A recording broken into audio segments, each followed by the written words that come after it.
Everyone, তোমরা সবাই কেমন আছো? আশা করি তোমরা সবাই খুব ভালো আছো। আমিও খুব ভালো আছি। তো আমি তোমাদের সাথে আজকে ছোট্ট একটা মিনি ব্লগ শেয়ার করব। সেটা হচ্ছে কালকে যেহেতু জন্মাষ্টমী উৎসব, তাই ভাবলাম যে গোপালকে আজকে একটু ভালোভাবে সাজিয়ে দিই। কালকে যেহেতু গোপালকে অভিষেক করানো হবে, যদি রং করানো হয় কালকে, তাহলে সেই রংটা শুকোবে না আর দেখতেও ভালো লাগবে না। তাই ভাবলাম আজকে রংটা করে দিই।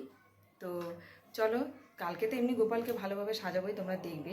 তো আজকেও একটু গোপালকে ভালো করে রং করে দিয়ে সেটা তোমাদের সাথে শেয়ার করবো। চলো তোমরা দেখতে থাকো কীভাবে আমি গোপালকে সাজাই।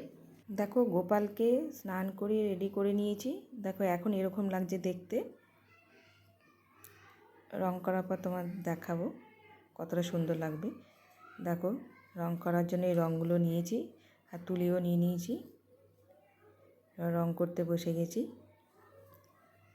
সুন্দর করে ধীরে ধীরে রং না করলে এদিক ওদিক চলে যাবে, ভালো লাগবে না দেখতে। খুব সূক্ষ্মভাবে করতে হয়, একটু এদিক ওদিক হয়ে গেলে এদিক ওদিক ঘেটে যাবে রংটা।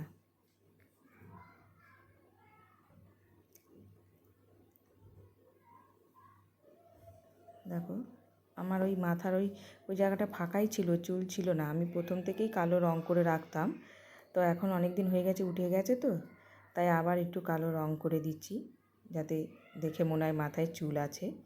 এইভাবেই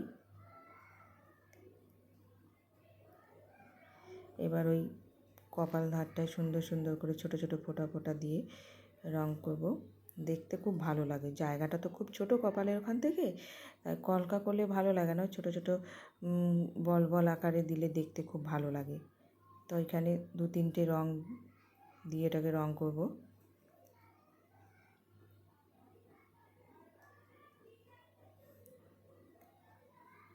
এবার লাল রংটা দিয়ে দিচ্ছি। ঠোঁটের ওই জায়গাটা খুব সুন্দরভাবে দিতে হয়, নয়তো এদিক ওদিক ঘেটে যায়, দেখতে ভালো লাগে না। সূক্ষ্ম তুলি দিয়ে ওটাকে করতে হয়, তবু এদিক ওদিক একটু আধটু চলে যায়, মুছে ঠিক করা যায়। তারপর ঠোঁটটা ওখানে দিয়েছি। এবার চোখের ওপর ভুরুটার নিচ থেকে অন্য কালার দিলে ভালো লাগে। আমি প্রথম থেকেই হলুদ কালারটা দিয়ে আসছি, তো দেখেছি ভালোই লাগে দেখতে, তাই আমি হলুদ কালারটা দিয়েছি। দেখো, আমার রং করা হয়ে গেছে। আমার গোপুসোনাকে কেমন লাগছে দেখতে বলো। দেখো, যে কটা রং নিয়েছিলাম সে কটা রং দিয়েই রং করেছি।